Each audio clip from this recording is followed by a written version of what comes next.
and will come back to you. Good measure, pressed down, shaken together, running over, give, and will come back to you.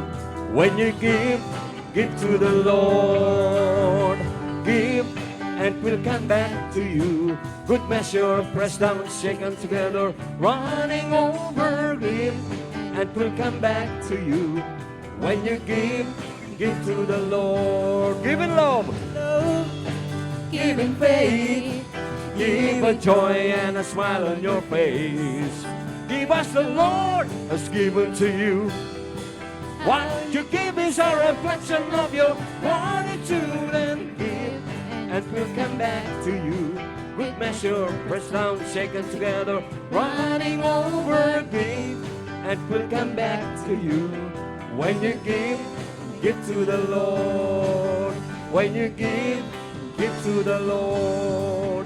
When you give to the Lord. Palakpakan tayo po yung Diyos. Hallelujah.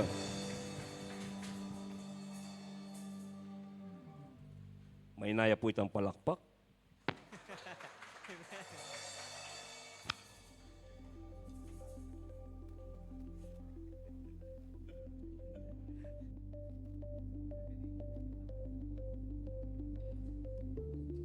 Ayan. Praise the Lord. Maya-payapak po. Salamat kayong Lord. Po. Bago po ang pangangaral ng salita ng Diyos ay mayroon pong announcement. Ano po? At ang announcement po ay ang ating mga proyekto sa ating church. Tayo po ay magpapagawa ng control room sa likod. Bibili din po tayo ng snake cord. Ano po? Yung pong ating lugar dito ay mapupunta po siya sa likod. Magkakaroon po ng gastos yun. Ano po? At kung loloobin ng Panginoon ay papa-tiles natin yung nasa harap. At yung pong, meron po second floor dito, anong tawag natin, yung pong mga PVC na flooring. Ano po? Noong pong nakaraang, hindi po, nung January, ang mga leaders po ay nag-meeting, pero hindi po muna in-implement yung pong ating pag-pledge. Ano po? So alam ko po, meron po tayong mga alkansya, meron po mga kumuha, pero ito po ay aparte pa doon po sa ating pag-pledge. Ano po? Tayo po ay mag-pledge. Ang pledge naman po ay, ito ay pangako mo, kaya nga pledge. Ano po? Ito po ay pangako sa Panginoon na ibibigay po natin para sa mga specific projects na ito. At nasa sa inyo naman po, nasa sa atin naman kung magkano po yung ipipledge natin.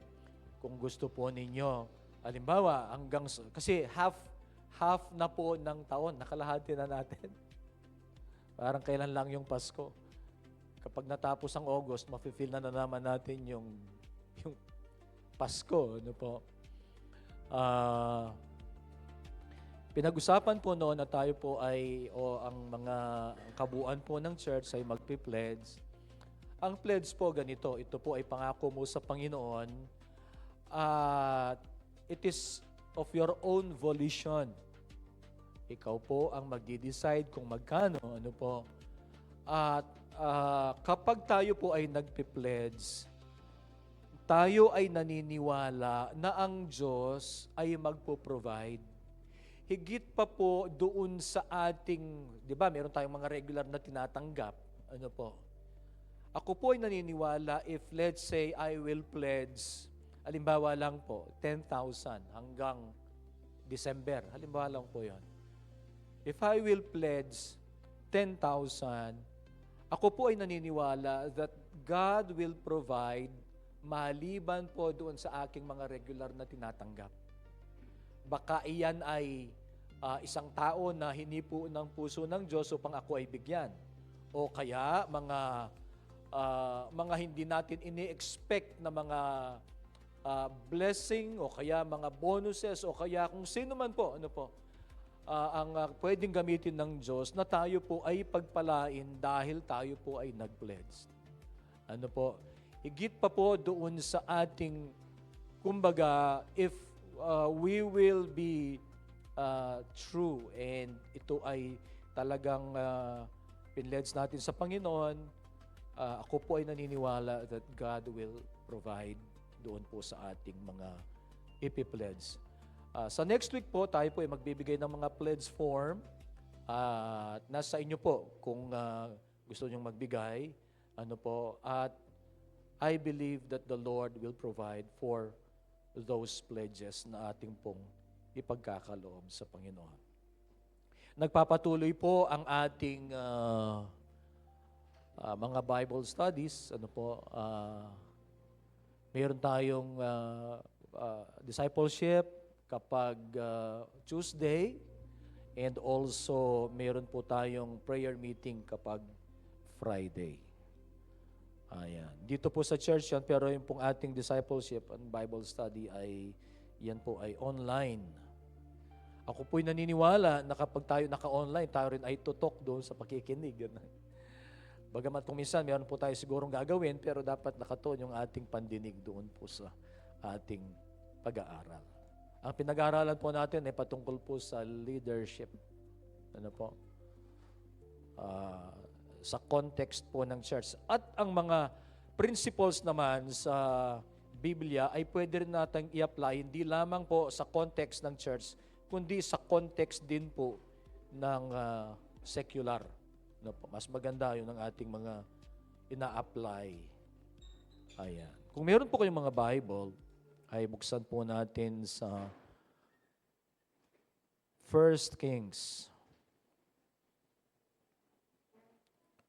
chapter 17, 7 to 24. Nakita na po ninyo? Papalakas ko ng konti. Konting-konti. Ayan, yan. Praise God. Yan, chapter 17, verses 7 up to 24. Mahaba lang po ng konti, pero pas makita natin yung context po nito. I'll be reading from the New International Version, 1 Kings 17, 7 up to 24. Sometime later, the brook dried up because there had been no rain in the land. Then the word of the Lord came to him, "Go at once to Zarephath, in the region of Sidon, and stay there. I have directed a widow there to supply you with food." So he went to Zarephath. When he came to the town gate, a widow was there gathering sticks. He called to her and asked, "Would you bring me a little water in a jar so I may have a drink?" As she was going to get it, he called, "And bring me, please, a piece of bread." "As surely as the Lord your God lives," she replied, "I don't have any bread. Only a handful of flour in a jar and a little olive oil in a jug.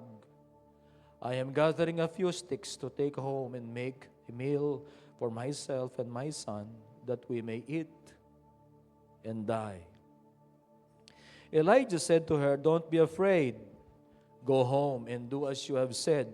But first, make a small loaf of bread for me from what you have and bring it to me. And then make something for yourself and your son. For this is what the Lord, the God of Israel, says, the jar of flour will not be used up, and the jug of oil will not run dry until the day the Lord sends rain on the land." She went away and did as Elijah had told her. So there was food every day for Elijah and for the woman and her family. For the jar of flour was not used up, and the jug of oil did not run dry, in keeping with the word of the Lord spoken by Elijah. Sometime later, the son of the woman who owned the house became ill. He grew worse and worse, and finally stopped breathing. She said to Elijah, "What do you have against me, man of God? Did you come to remind me of my sin and kill my son?" "Give me your son," Elijah replied. He took him from her arms, carried him to the upper room where he was staying, and laid him on his bed. Then he cried out to the Lord, "Lord my God, have you brought tragedy even on this widow I am staying with by causing her son to die?" Then he stretched himself out on the boy 3 times and cried out to the Lord, "Lord my God, let this boy's life return to him." The Lord heard Elijah's cry, and the boy's life returned to him, and he lived. Elijah picked up the child and carried him down from the room into the house. He gave him to his mother and said, "Look, your son is alive." Then the woman said to Elijah, "Now I know that you are a man of God, and that the word of the Lord from your mouth is the truth." Manalangin tayo po. Hallelujah. Kami po ay sumasamba, Panginoon. Nagpupuri at nagpapasalamat sa iyo dahil Ikaw, Panginoon, ang aming provider. Ikaw ang aming sustainer. Ikaw, Panginoon, ang nagbibigay ng buhay, Panginoon. Salamat po. Inihiling namin na maipangaral ang iyong mga salita na mayroong kapangyarihan. Ikaw ang magsalita, Panginoon, sa bawat isa na naririto. Panginoon, maging bukas ang aming mga puso at kaisipan upang tanggapin ang mensahe na galing sa iyong mga salita at tanggapin ang mga ito as they are, your word, your powerful word. We pray for the anointing of the Holy Spirit. We pray that the Holy Spirit will be in our midst. At siya po ang magsalita sa bawat isa sa amin, ang magbigay ng mensahe, Panginoon. Dalangin namin maging bukas ang aming mga puso, maging mababa ang aming mga puso upang tanggapin kung ano ang mensahe mo para sa amin. And Lord, we honor you, we thank you. Itinatagubilin namin, Panginoon, na may pangaral ng tama ang iyong mga salita. May pangaral ito na mayroong kapangyarihan, Panginoon. Inihiling namin, O Diyos, ng bawat isa sa amin ay magkaroon ng mababang puso upang ang mga ito ay aming tanggapin at ipamuhay. Salamat po. We worship you and we honor you, Lord. This is what we pray. In Jesus' name. Ang mensahe po, ang pamagat ay trust the God who provides. Ay, Pastor, dahil may pledge kaya ganyan ang preaching mo. Trust the God who provides. At ito po ay nasa context po ng generosity. Ano po? Marami po sa mga tao, they think that generosity is easy when we have plenty. Totoo naman yun. Generosity ay pag marami tayo, pag mayroong sobra, ano po, ay nisip natin, madali, maging generous. Sige, sobra-sobra naman. But what if kagaya po ng babaeng ito? Na walang-wala, last meal niya at ng kanyang anak, at ako'y naniniwala na ito ay in-extend lang, tinipid-tipid lang para at least sumaba ang buhay nila. Kasi nakikita naman niya yung yung kanilang kalagayan. What if ganon ang kalagayan ng isang tao, ng isang mananampalataya, kaya pa kaya na maging generous? The real test of generosity comes during scarcity. Pag walang-wala. Alam po ba ninyo na merong mga churches doon sa panahon ni Paul na sila po, sabi ng Bible, they pleaded with Paul. They pleaded with Paul that out of their scarcity, out of their, yung pong kalagayan nila bilang pong mga poor, talagang poor sila. They pleaded with Paul that they will help Paul in his ministry. At lalong-lalo na po doon si Paul kasi nag-collect po siya ng mga pagtulong para sa Jerusalem dahil ang Jerusalem ay mayroong famine din noon. Ito po. Imagine a family na kulang, no po, halos empty na ang kanilang baka wala mang ref, kulang yung kanilang pagkain, and I guess unexpectedly arrives and asking for a meal. Tayong mga Pilipino, yung hospitality natin malakas. Maaring sasabihin, yung human reasoning natin ay, I would take care of my family first. That's true. Pero this is precisely yung kalagayan po ng widow. Tama? Ito yung kalagayan ng widow sa Zarephath.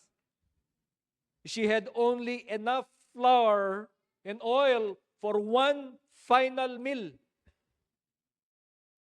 Bago po siya at ang kanyang anak ay mamamatay na sa gutom. Hindi naman instantly mamamatay. Nung sabi niya kasi, I am gathering a few sticks to take home and make a meal for myself and my son that we may eat and die. Hindi naman instant mamamatay yan. Ang inisip niya, ang sinasabi niya ay, mamamatay na kami sa gutom. Wala na kaming iluluto. We will just wait for our lives na manghina, mamatay eventually dahil walang makakain. Ano po? Into this hopeless situation, Elijah came. At yung kanyang request ay astonishing, nakakamangha po. Ang sabi niya, first, make a little cake for me.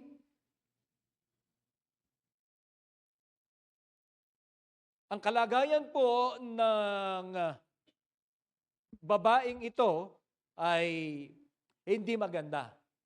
Pagkatapos darating ang lingkod ng Diyos na ito at ang sasabihin niya, first, make a cake, make a bread. Ang sabi niya sa verse 11, as she was going to get it, yung tubig, kasi una, siguro nag-connect muna siya, no? Madali yung tubig eh. Pahingin tubig. At sabi po, as she was going to get it, he called and bring me, please, a piece of bread. Sabi ng babae, wala na po. Wala na kaming makakain. Last na po ito. From the human perspective, the request seemed impossible, but from God's perspective, it will be an opportunity for the widow to display the faithfulness of God. Bigyan natin ng konting context. Ang Zarephath po, hindi po sa Israel.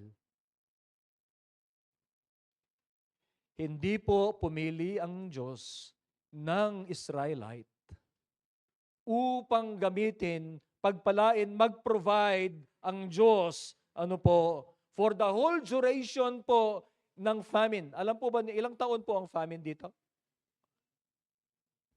3.5 years. Not until the rain would come. Kasi nanalangin po si Elijah na hindi uulan at hindi umulan, ang sabi po ng dito at saka po sa New Testament, it did not rain for 3.5 years. At apektado po yung region na yon, ang babaeng ito na taga Zarephath ay parte po ng Sidon. Ito ay in between, ang Zarephath is in between Sidon and Tyre. They are not believers. They are not Israelites.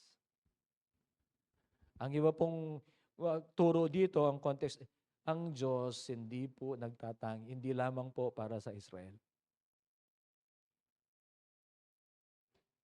Sa lahat ang pagpapala ng Diyos. So, Pumili ang Diyos, at ito po ay malayo. Ang Sarephat po, o yung Sidon, ito po yung modern day Lebanon.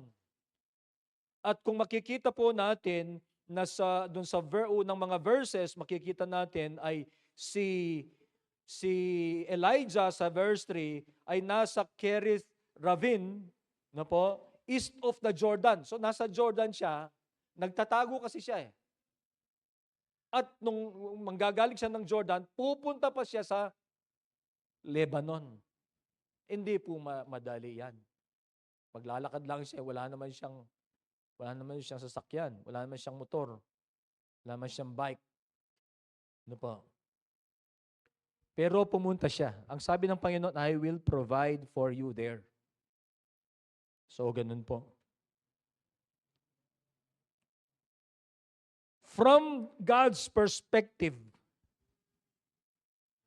the Lord God will provide, the Lord God will show yung kanyang faithfulness, and the Lord will give an opportunity for the woman to put her trust in the Lord. And the widow was able to give generously even when her resources were almost gone. Sinabi po ng Bible sabi niya, from her own words, sabi niya, last meal na namin ito, mamamatay na kami sa gutom. Maghihintay na lang yung ang mga mata namin ay magsasara o mamamatay kami, dilat yung mata. Parang ganun po yung sinasabi niya. But she gave generously. Makikita natin yung kanilang conversation ay, alam niya that Elijah was a man of God. Sabi niya, as surely as the Lord your God lives, I don't have any bread. Only a handful of flour in a jar and little olive oil in a jug. Pero sabi ni Elijah, ito yung assurance ni Elijah. Elijah said to her, don't be afraid. Go home and do as you have said. First, make a small loaf of bread for me, and from what you have, and bring it to me, and then make something for yourself and your son. Ang ano pa naman ni Elijah ay, una mo muna ako, pagkatapos kong kumain kayo. Kung pastor yan. Anong isipin mo sa pastor? Ka-selfish na naman yun yung pastorin. Una nepin kayo, sarili kayo sa akin. Magkakasakit nepining tao. Una nepin kayo, sarili. I believe that was the command of God. Para ang babaeng ito ay panghawakan niya yung sinabi ni Elijah na sa verse 14, this is what the Lord God of Israel says. The jar of flour will not be used up, and the jug of oil will not run dry until the day the Lord sends rain on the land. Amen. Ang babae pong ito, ang babaeng balong ito, pinagtiwalaan niya ang lingkod ng Diyos dun sa kanyang sinabi, pinagtiwalaan niya na ito ay galing sa Diyos, pinagtiwalaan niya ang pinaglilingkuran ni Elijah bilang man of God, nagtiwala ang babaeng ito dun sa pinaglilingkuran ni Elijah.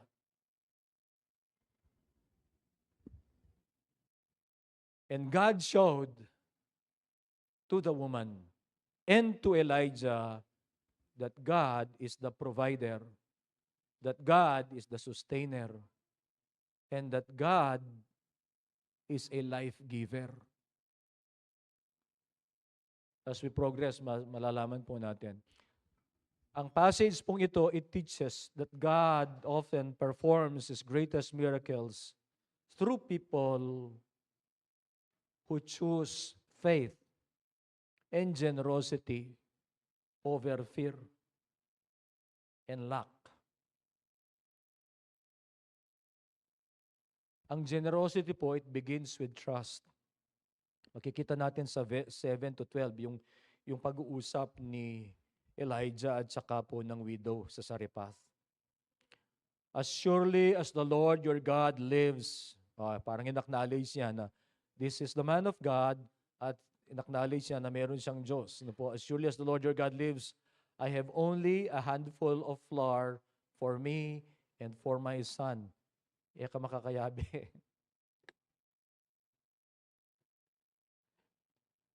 Makikita po natin that the widow possessed nothing.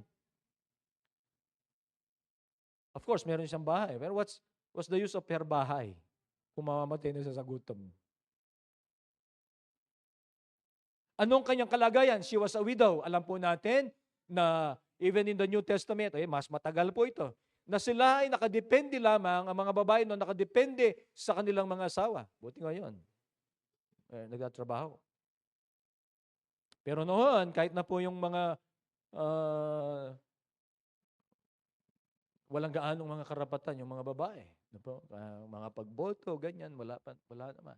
Hindi naman sila yung mga buti ngayon. She was a widow, almost nothing, possessed almost nothing, and she lives in a time na yung famine po ay severe. And he or she was caring for her only son. Dahil man siyang kasama. And it was a story, she was preparing what she believed would be her last meal together with her son. Pero pinili siya ng Diyos. Saan natin makikita? Sabi ng Lord sabi ng Diyos kay Elijah ay, then the word of the Lord came to him, go at once to Zarephath in the region of Sidon and stay there. I have directed a widow there to supply you with food. Ang Diyos ang siyang pumili sa kanya. Wala naman. Walang-wala. Hindi kaya, wala kayang tao doon sa within Zarephath na yon, o kaya kahit hindi sa Zarephath, doon sa buong Israel na mayaman, tapos marami silang mga naimbak bago yung famine. Palagay ko meron. Yet, this widow lived during the severe famine, possessed almost nothing, and caring for her only son was chosen by God. Hindi po pumili ang Diyos ng isang wealthy merchant o kaya influential ruler para mag-provide para kay Elijah. Bakit kaya? To demonstrate the power of God na ang Diyos ay hindi nakadepende kung ano yung resources ng tao. Mayroong sariling paraan at resources ang Diyos upang pagpalain ang kanyang lingkod, upang pagpalain din ang mga nangangailangan. Amen. Naniniwala po kayo doon?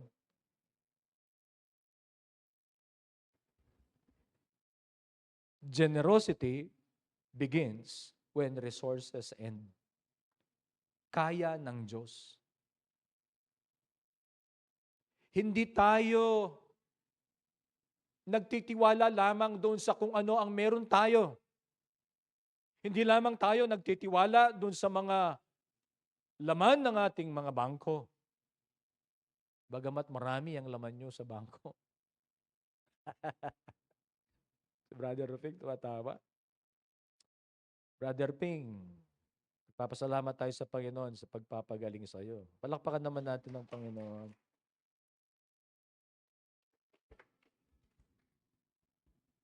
Nung nakita ko si Brother Ruping, talagang nanghihina po si Brother Ruping. No? Pero ngayon, malakas-lakas na siya.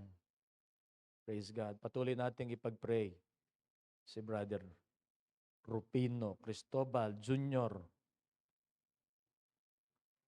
JR. Ang palayaw po nito sa iba, June.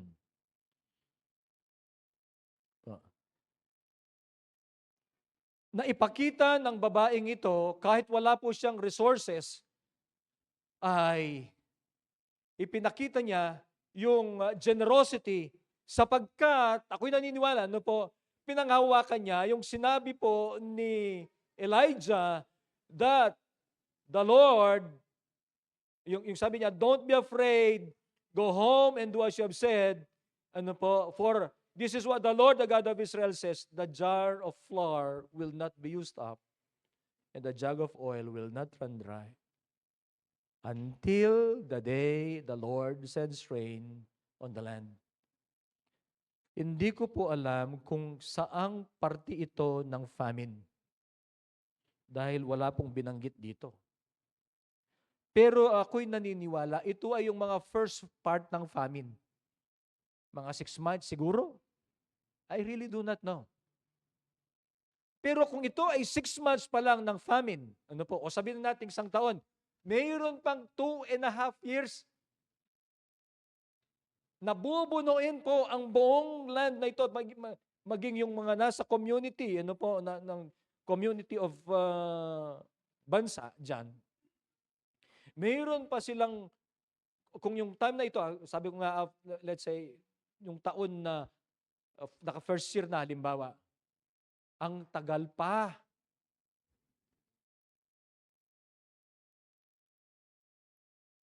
Talagang mamamatay na sa gutom yung mga tao. Pero sabi ng Panginoon, ang pangako niya ay ito, na hindi mauubusan ng harina at ng olive oil yung kanyang lalagyan hanggat hindi umuulan. Ibig sabihin, hanggat walang tumutubo dyan, magpo-provide ang Panginoon.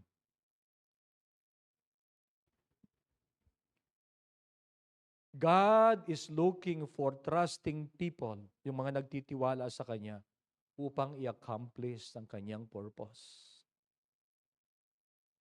The Lord is providing for Elijah, but the Lord chose the woman, the widow, upang hindi lamang ito mag-provide para kay Elijah, kundi ang Diyos mag-provide din para sa babaeng balong ito.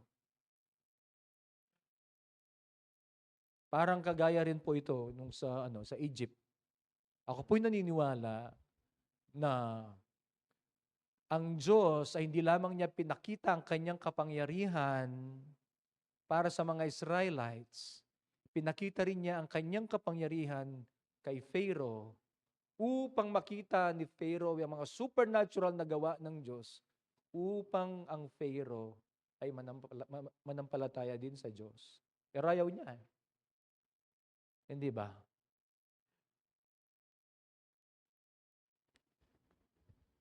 Ang Diyos, sinahanap po niya yung mga magtitiwala sa Kanya upang gawin niya ang purpose niya sa mga tao. Marami po sa mga mananampalataya, kasali tayo dyan, we postpone generosity until we have enough. Until we have enough. Mamiyanako mo po ang ating enough. Di po ba? And I believe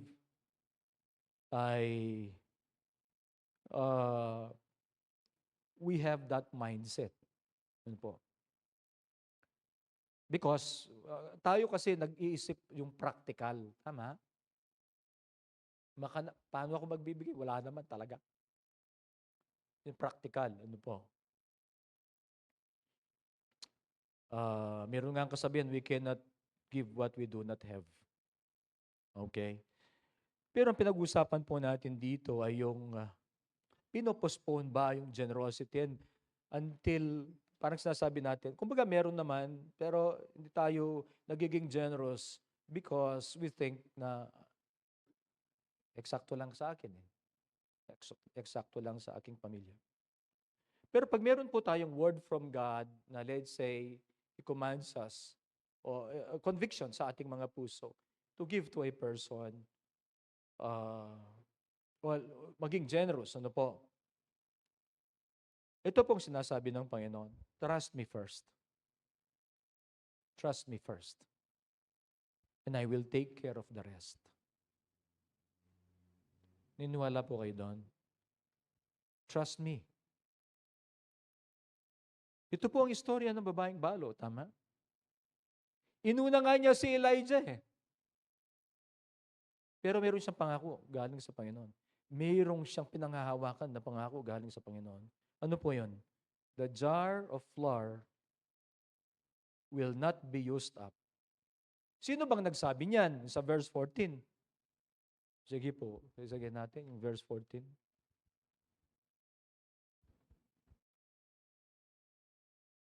For this is what the Lord, the God of Israel says. Sinong nagsabi nun? Maliwanag. Itong pinapasabi ng Diyos sa'yo. The jar of flour will not be used up, and the jug of oil will not run dry until the day the Lord sends rain to the land. Sabi ko nga po, kung yan ay 2.5 years pa, the Lord will provide 2.5 years. Kada tingnan niya yung kanyang lalagyan ng harina, meron. Kada ibubuhos niya yung olive oil para mag-bake siya na kung ano man ang gusto niyang i-bake dun sa mga harina, parating meron. Until yung famine ay matatapos. Ano po? Huwag nating i-postpone yung generosity natin. Trust God. Kasi yung main point natin, generosity begins when we trust. Kasi kung hindi tayo magtitiwala, ay talagang magano tayo? Mag-hoard tayo. Di po ba we are just vessels? We are vessels so that others may be blessed. God is looking for, binanggit ko na po yun. Ang sabi ng point, trust me first, and I will take care of the rest. Generous people may feel they are giving away something valuable. Di ba? Pag nagbibigay tayo, kasi isip natin, mawawalan tayo. Kasi nagbigay tayo eh. Yun ang practicality niyan. But God uses their sacrifice to bring light and blessing. Yung pong mga generous people na sometimes we feel that we are giving away something valuable. Pero pag nagbibigay tayo, meron tayong tamang puso, generous yung puso natin, God uses that generosity. God uses that sacrifice to bring light and blessing. Not only to the one na nag-receive, kundi doon sa nagbigay. Give, it will come back to you. Good measure, pressed down, shaken together, running over. Ang sabi po ni Jesus. Si Jesus pong nagsalita nun. Tingnan po ninyo. Ito po pinag-usapan natin, widow of Zarephath. Gave from poverty. Widow, doon po sa, I think it's in Luke 4, hindi ko po kasi nasulat, pero tiningnan ko kahapon, I think it's in Luke 4, yung pong babaeng nag-offer po ng, parang hindi siya.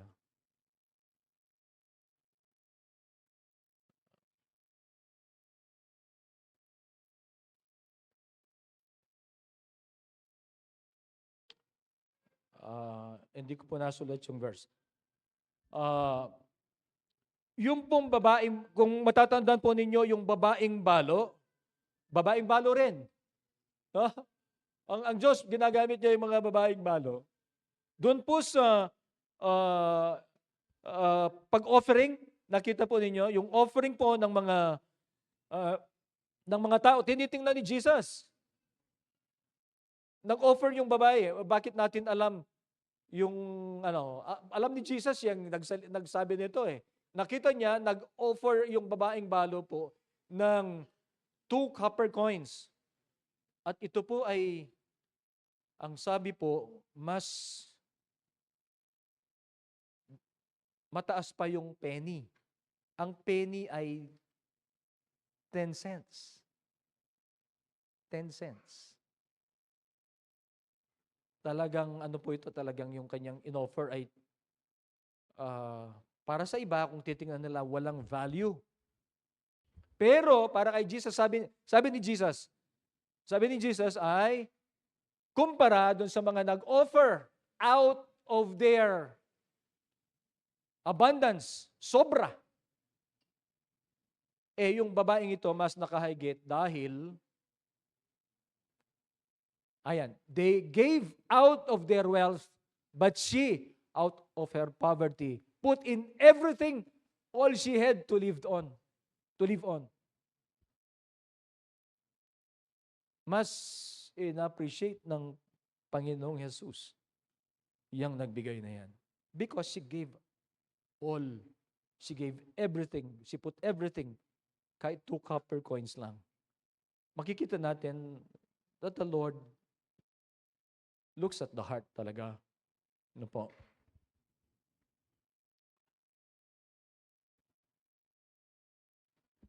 Both widows were remembered because they trusted God more than their possessions. Sabihin niyo naman sa akin, wala ba silang possession, Pastor? Hindi, yun na yung ano nila, possession nila eh. Pero hindi nila in-hoard. Yun ang lahat-lahat na sa kanila. They were remembered because they trusted God more than their possessions. Importante po talaga ang magtiwala tayo sa Panginoon.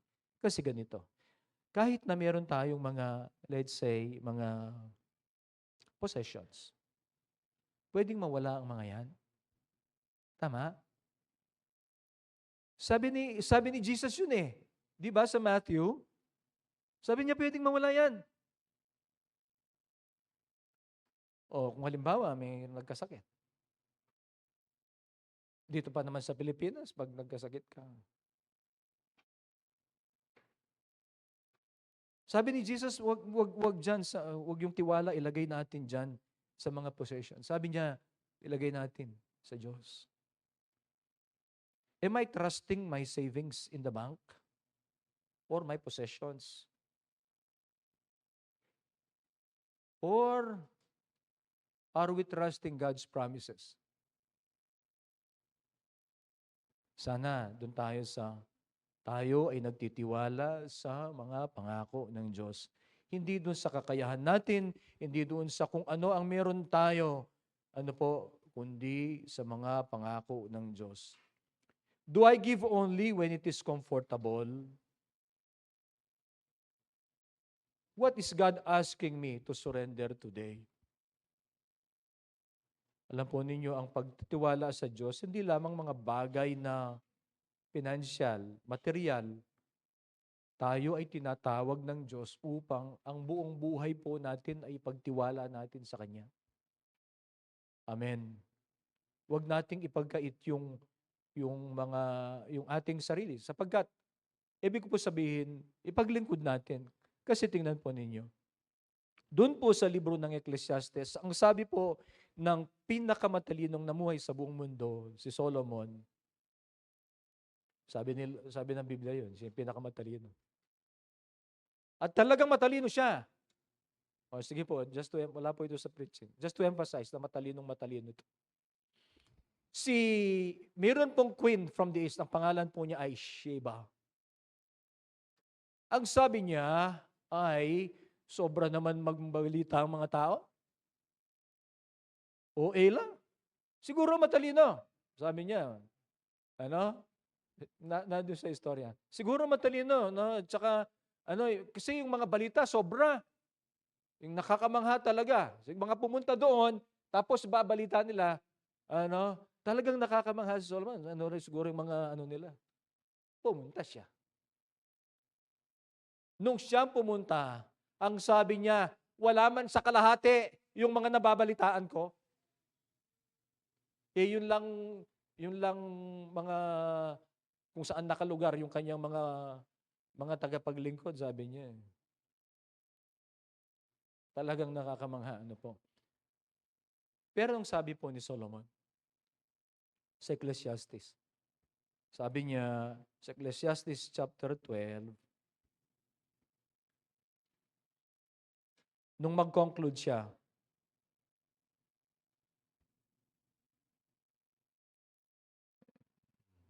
this is the conclusion of the matter, sabi niya. Nasaan ba yun? Pero sa verse 1, sabi niya, remember your Creator in the days of your youth. So, yun ang sinasabi niya. Ito po. Remember Him before the silver cord is severed and the golden bowl is broken. Verse 6. Verse 9. Not only was the teacher wise, si Solomon po ito, sinasabi niya sa kanyang sarili, but he also imparted knowledge to the people. He pondered and searched out and set in order many proverbs.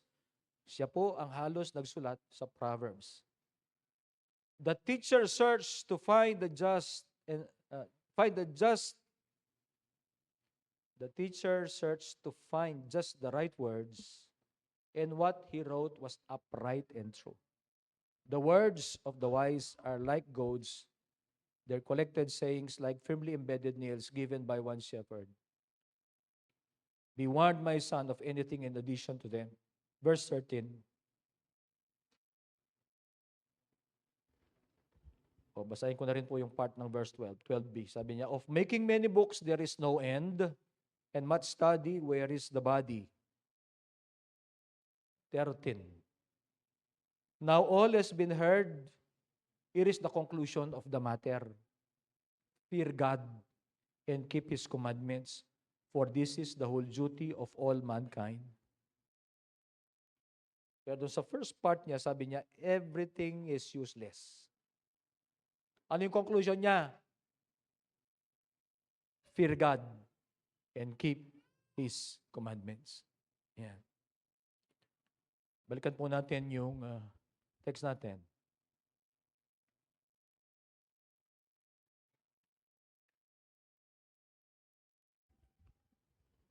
Ang babae pong ito ay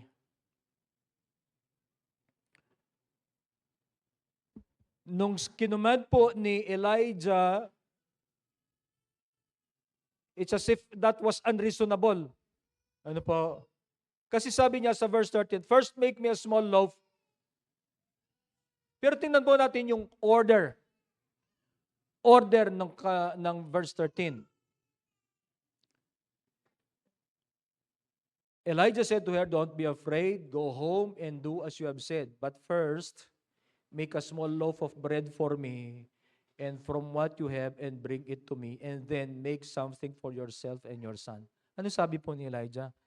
Umuwi ka, sige, gawin mo yang gusto mong gawin, pero mag-bake ka sa akin muna, pagkatapos sa inyo yung tira. Ano po yung sense to? Sabi ko nga, ito po ay, yung order po nito, ay siya muna ay gagawa po ng loaf for Elijah and then for her and her son. Makikita po natin that God did not provide first. Kailangan muna niyang sundin kung ano yung sinabi po ng lingkod ng Diyos, na kailangan niyang sundin kung ano ang sinabi ng Diyos sa pamamagitan ni Elijah, ano po, upang maranasan niya ang blessing. Pero yung blessing ay, sinabi ko na po, ay nandun sa una. Trust the Lord. Ano? Trust God. At pinanghawakan po niya kung ano yung sinabi ng salita ng Diyos sa pamamagitan po ni Elijah. Makikita natin dyan, the widow obeyed first. She obeyed. Then God supplied. Tama po ba? Kasi nandun po ang kanyang, nandun yung pananampalataya niya, pagtitiwala niya sa Diyos, doon po sa sinabi ng lingkod ng Diyos na the jar of flour will not be used up and the jug of oil will not run dry until the day the Lord sends rain on the land. Truly, the flour never ran out.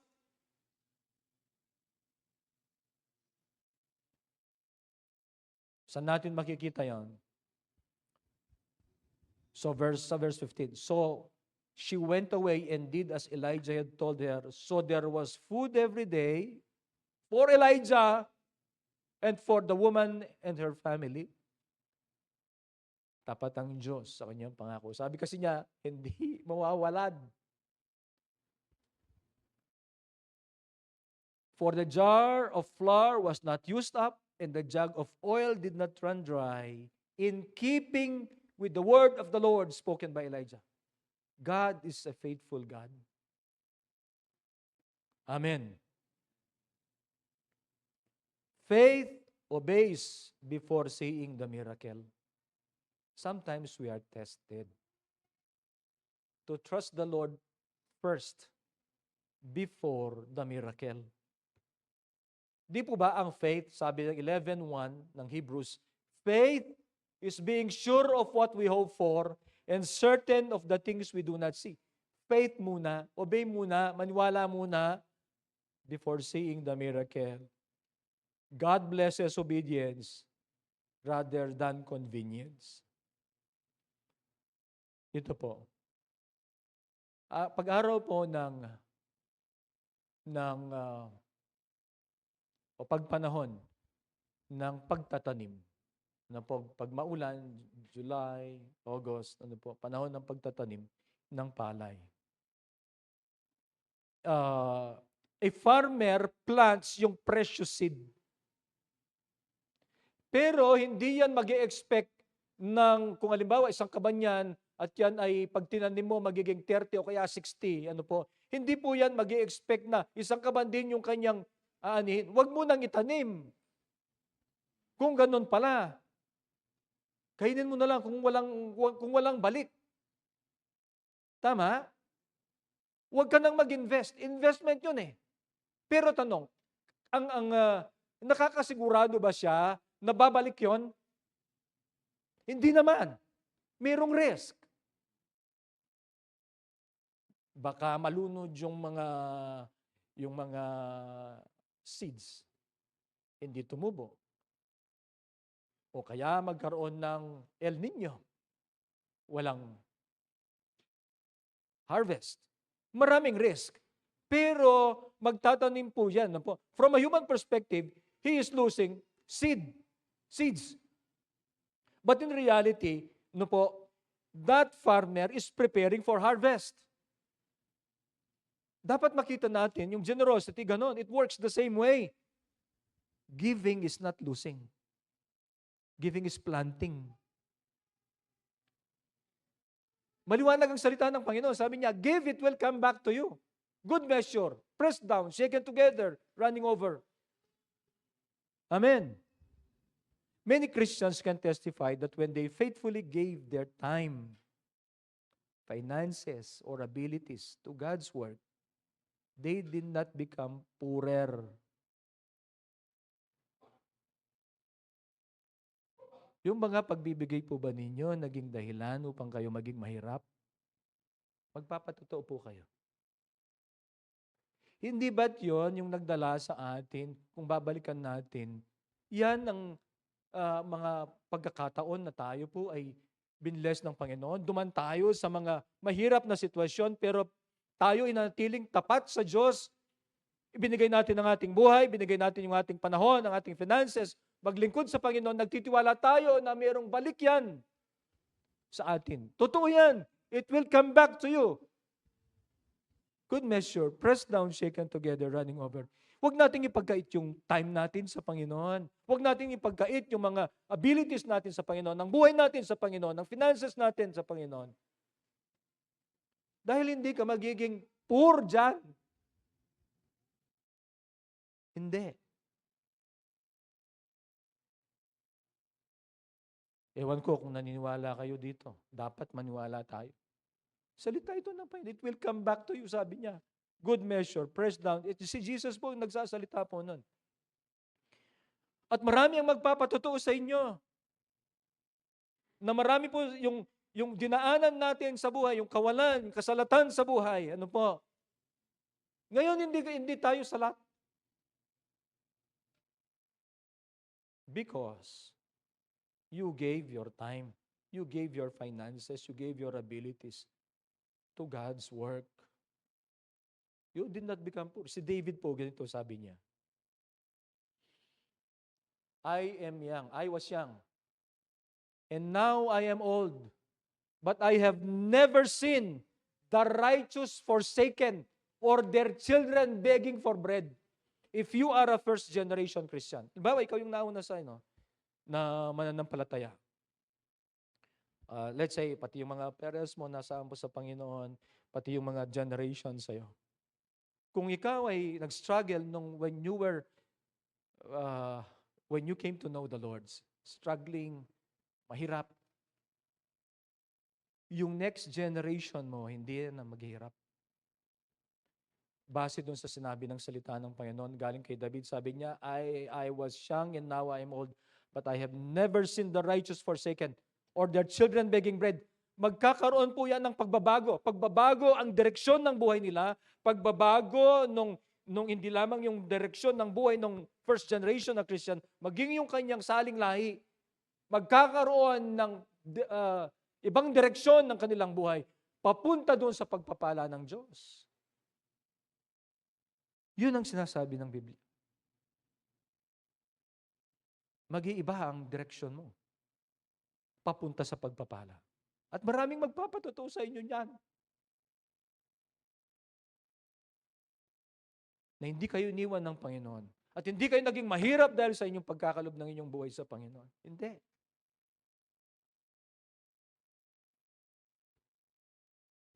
You have experienced God provision in unexpected ways. If we will just acknowledge God, God has blessed you in many unexpected ways. He provided through new opportunities, through timely help, through strengthened relationships, through peace during difficult seasons. Kung minsan hindi lang yung ikaw ay naging, ano ba yung manawa? Naging prosperous ka. Hindi lang yon, kundi dun sa mga binuksan na opportunities ng Panginoon para sa'yo. Balikan mo yon. Balikan natin yun. God has opened opportunities for all of us because we choose to trust Him. God has provided timely help nung kailangan natin. God has blessed us with relationships, good relationships. Hindi yung sa bahay ay ayaw mo nang umuwi dahil parating magulo. But we were blessed with strengthened relationships, with good relationships. While God does not promise wealth in exchange for your giving, He does promise to take care of you. Naniwala po kayo doon? He promises to take care of you. He promises to take care for those who trust Him. Basis natin yung una, trust the Lord. God's provision may come as daily strength, unexpected opportunities, peace in hardships, spiritual growth, and enough blessings for today's needs. He may not give everything we want, but He always provides what we truly need. Amen. At kung minsan po tayo pinapadaan ng Panginoon sa mga trials, paghihirap, o kaya kung minsan parang kawalan, para patunayan ng Panginoon na siya ang provider. Para patunayan ng Panginoon, hindi kanya iiwan. At marami tayong experiences na ganyan. Ano po? Dahil pinapadaan tayo ng Panginoon. Hallelujah. Hindi kayo pinabayaan ng Panginoon. Hindi po niya hinayaan na dahil sa inyong paglilingkod sa Kanya at pagdidesisyon naman ng palataya sa Kanya, ikaw ay napabayaan. Hindi naman. Hindi po ba? Hindi ka pinabayaan ng Panginoon.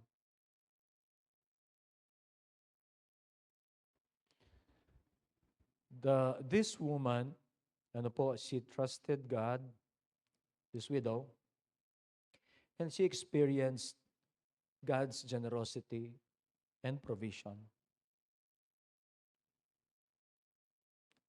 Ang problema, hindi po ibig sabihin na kahit generous tayo, kahit na nagtitiwala tayo sa Panginoon, ay hindi na tayo makakaharap ng mga problema sa buhay. Anong naging problema niya? Ito pa. Verse 17. Sometime later, the son of the woman who owned the house became ill. Alam po ninyo, inadapt pa si yung propeta ng Panginoon. Meron siyang lugar na sa upper room. Parang meron siyang upper room, dun siya.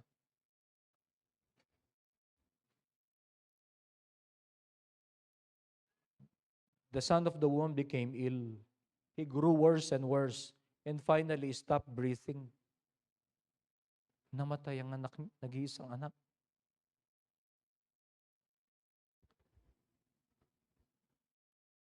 Painful po yan. Kahit 5 anak, mamatay yung isa.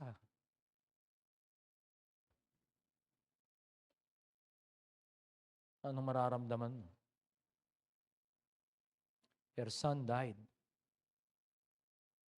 Minsan sa pong pastor, years back, mayroong ang text niya yata ay doon sa sa Genesis 22, si Abraham. Nirequire ng Diyos si Abraham. Abraham, i-sacrifice na si Isaac. 2 yata ang anak niya, Sabi niya, parang ayaw ko. Ayaw ko naman. Ito, namatay yung anak. Namatay yung kanyang anak. Nag-iisang anak. Sila na lang 2 eh. Biyuda siya. Merong isang anak.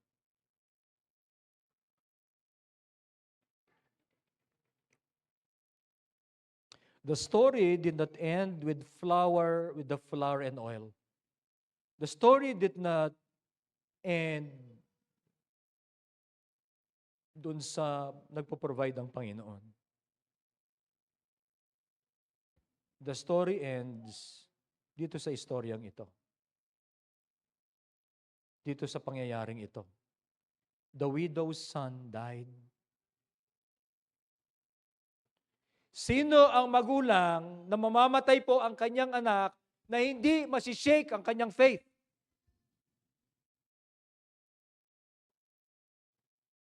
Sinong magulang ang hindi masishake ang faith? It's her only son. Siya na lang ang nag-iisang anak niya. Alam po ninyo, si Jesus, meron ding istoryang ganyan sa New Testament. Widowed. Her only son. Nililibing. The heart of Jesus goes out to the woman. At ang Panginoong Jesus, lumapit siya. Hinawakan niya yung kabaong. And the son lived. Sa New Testament. Dito. The widow's son died. Her faith was shaken. Ang sabi po niya, "What do you have against me, man of God? Did you come to remind me of my sin and kill my son?" Ikaw si Elijah, ano sasagot mo?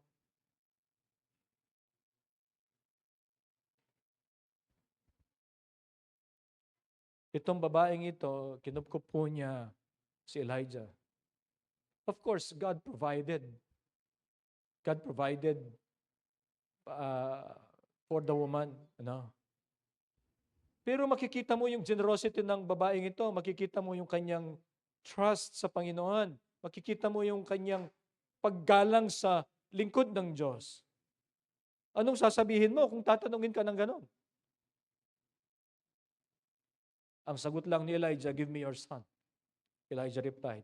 He took him from her arms, carried him to the upper room where he was staying, and laid him on the bed. Then he cried out to the Lord, "Lord my God, have you brought tragedy even on this widow I am staying with by causing her son to die?" Tingnan po ninyo. Sabi ni Elijah sa kanyang prayer, "Have you brought tragedy even on this widow I am staying with?" Ina-acknowledge din ni Elijah yung goodness ng widow, tama?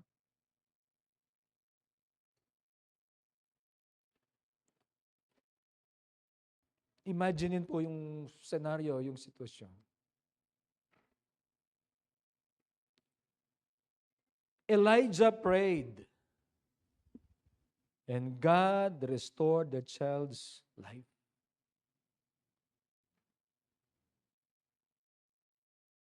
Basahin natin.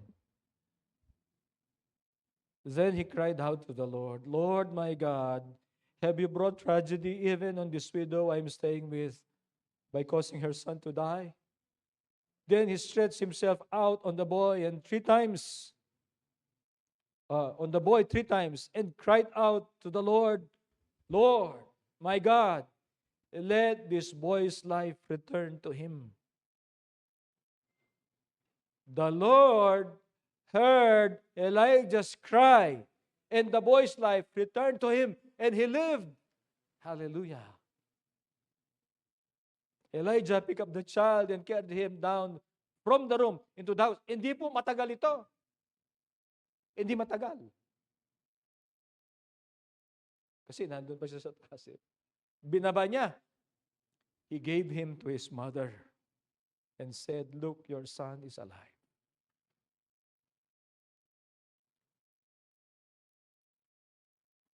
Then the woman said to Elijah, "Now I know that you are a man of God, and that the word of the Lord from your mouth is the truth."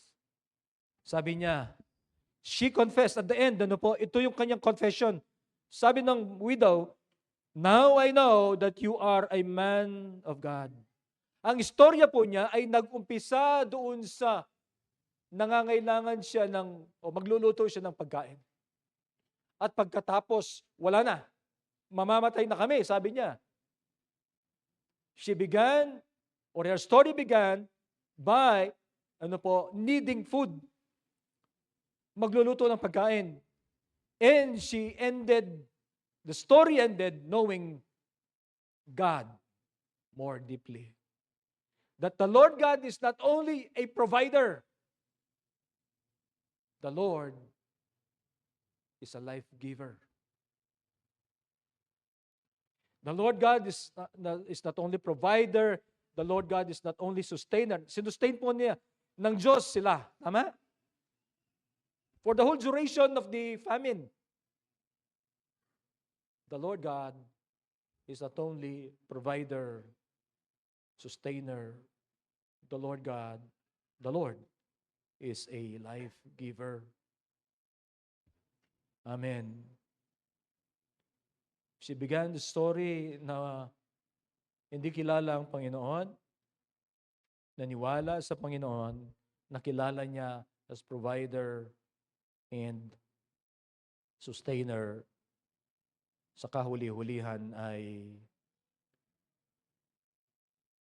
the story ended, the widow knowing God more. Amen. God's greatest gift is not material provision.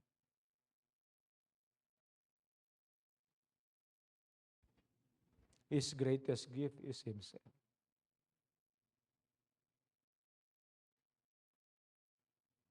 He is the life giver.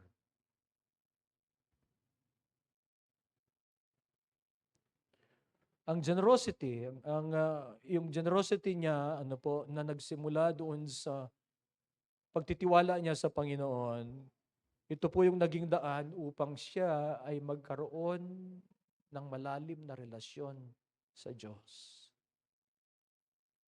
Marami po ang makakaalala ng mga challenging or dangerous experiences when we have crossed that challenge safely. Meron kayong mga instances na ganyan, experiences. Meron kayong mga experiences, challenging experiences, dangerous experiences, na ang Diyos ay hindi ka iniwan, ang Diyos hindi ka pinabayaan, ano po, and you have crossed that experience safely. At marirecognize po natin na ang Diyos ay tapat. Na ang Diyos hindi ka iniwan. And that the Lord walk with you through those seasons of your life. Kahit balikan mo ngayon.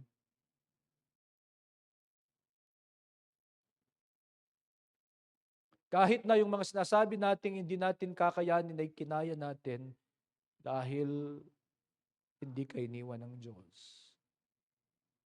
Amen.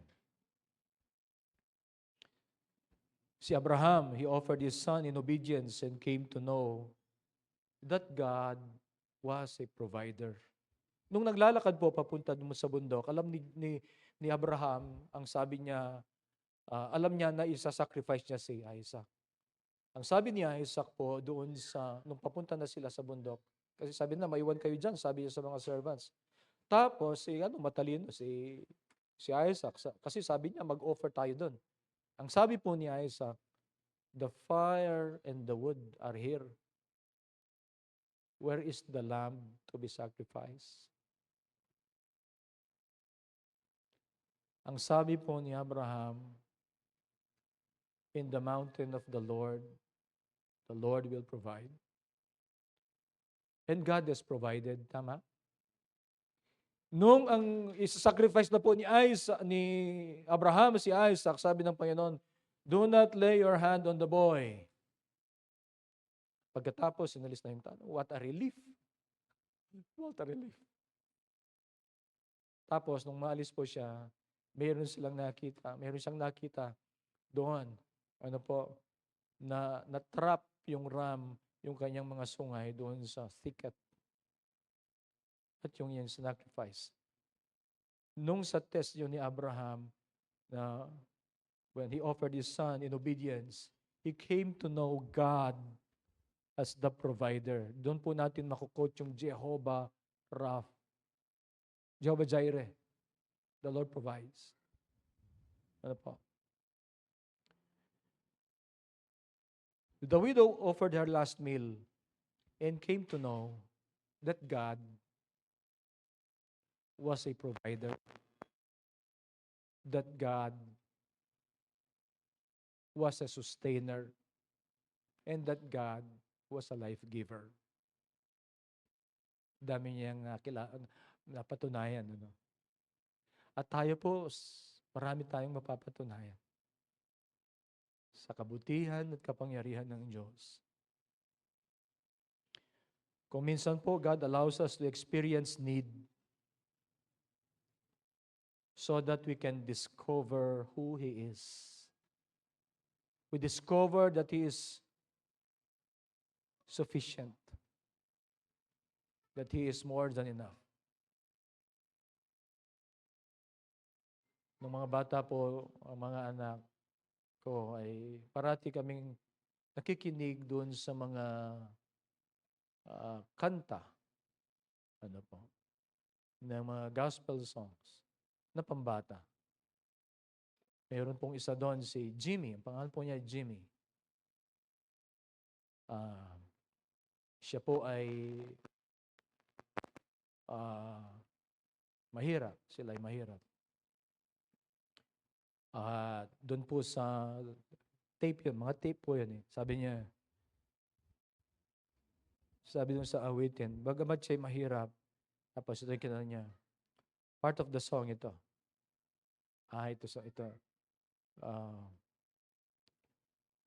Lord, I don't have fancy toys like other little girls and boys. I don't have fancy toys. But I know I am a child of the King. At ang sabi po ng kanta ito, And I'm a child of the King. And if I have you, then I have everything. Sabi niya, Lord, hindi ako gaya ng mga batang iba na they have fancy toys. Pero sabi niya, Lord, if I have you, then I have everything. Amen. Tayo ganun po. We don't have much of this world, maybe. But we have God. And He is sufficient. And He is more than enough. Amen. Praise the Lord. Hindi ko po planong umiyak. Pero naalala ko lang, talagang yung mga sitwasyon natin, kung minsan, nagkukulang. But truly, the Lord God is more than enough. Then I have everything, sabi niya. Though the world might think that I am poor, I am rich, because I have you, Lord. Truly, the Lord is more than enough. He allows experiences for us to know Him kung sa kanyang mga claims. Ang babaeng ito, nakilala niya ang Diyos bilang provider, sustainer, life giver. Amen. Our greatest miracle is not merely receiving God's gift, but knowing God's heart. That He cares, that He loves you. Amen. Ang storya po ng widow na ito, it teaches us that generosity is not merely about money or possessions. It is about trust. Let us trust the Lord. Amen. Ang babaeng ito, she gave her last meal. She gave her confidence to God. And ultimately, she put her future in God's hands. And God responded by providing food, by sustaining her household. Hindi lamang siya, and even restoring her son's life. Ang mga sirkumstansya po natin maaring iba, but the invitation is the same. Trust the Lord. Amen. Tinatawag po tayo ng Diyos upang siya ipagtiwalaan kung ano ang meron tayo, whether we have much or little. Kapag ginawa po natin yon, we will discover. At marahil alam na po ninyo. Pero pag na-experience mo, talagang matatouch ka na po. You will discover that God is faithful. Alam naman natin yon. Pero pag tayo dumaan sa mga pagsubok, and you have proven, na-experience mo that God is faithful, ano yun sa atin? Touch yung buhay natin. He may not always remove hardships, but He will provide for our need, sustaining us through trials, at He draws us deeper into relationship with Him. Ultimately po, ang example po ng generosity ay si Jesus. Tama? He gave Himself for you, for me. He gave Himself completely. He gave everything.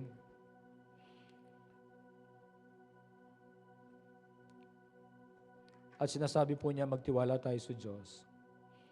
We trust God, the God who did not spare His own Son, will faithfully supply what you need. Amen. God may be asking you to offer something. Our lives. Ano po? Our lives.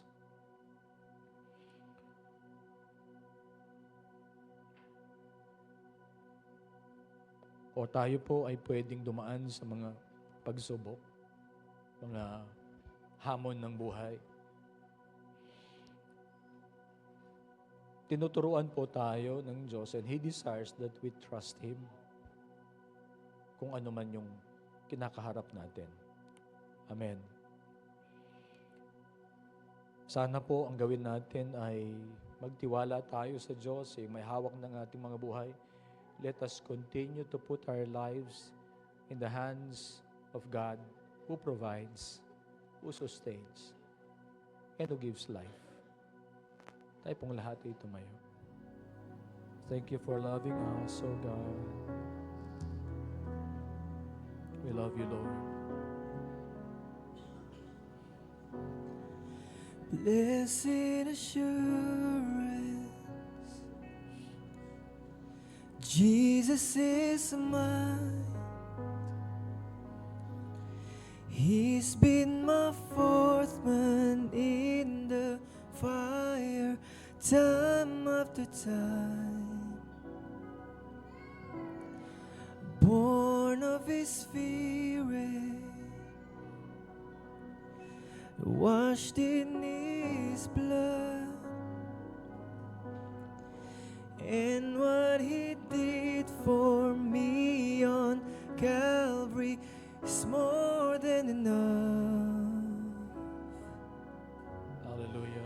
Oh, I trust in God, my Savior, the one Hallelujah. who will never fail.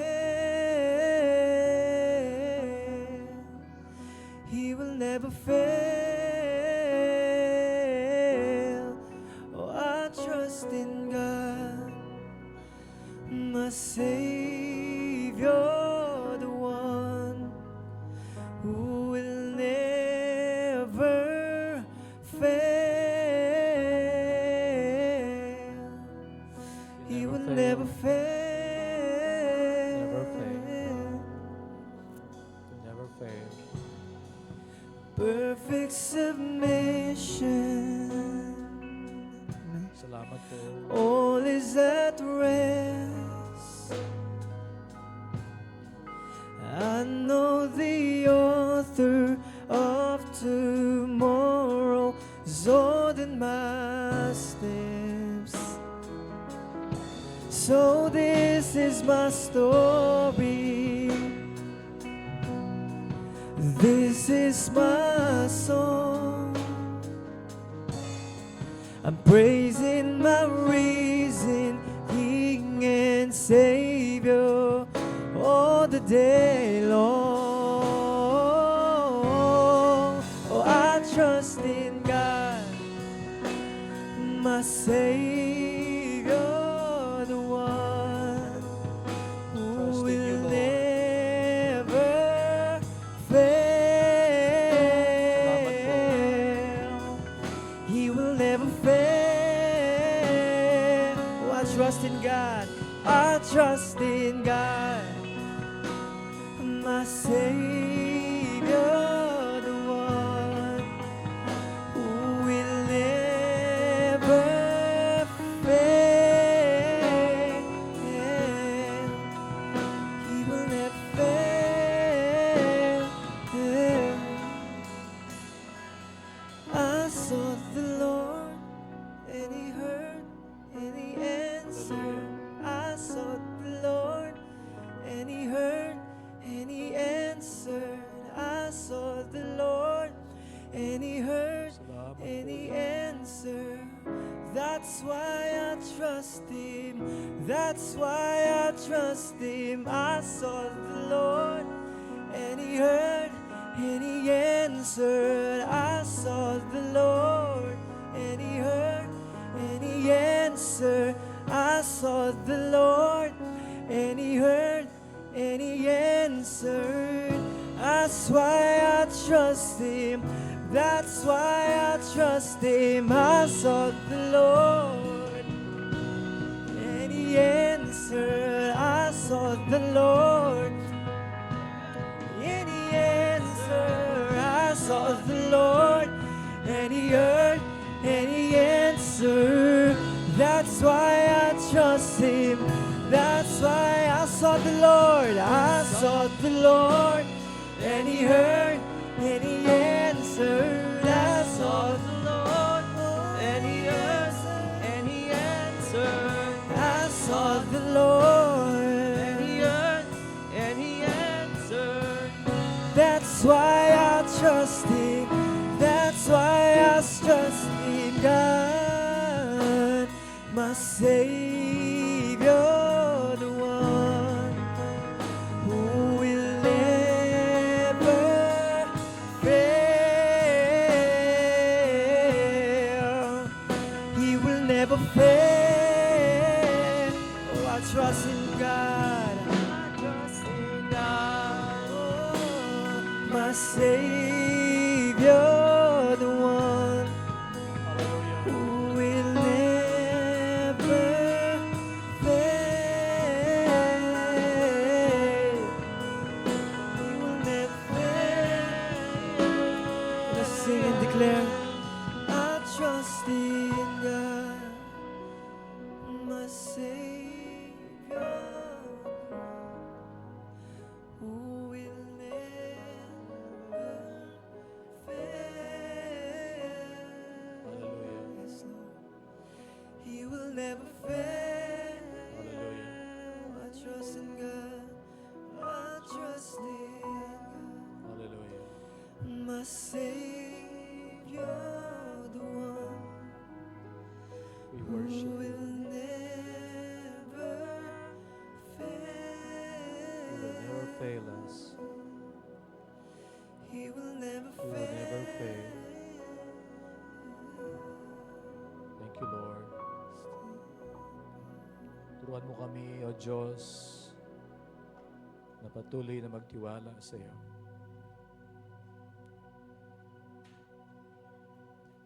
Nihiling namin, Panginoon, ng aming mga buhay sa aming pagtitiwala ay makaranas, Panginoon,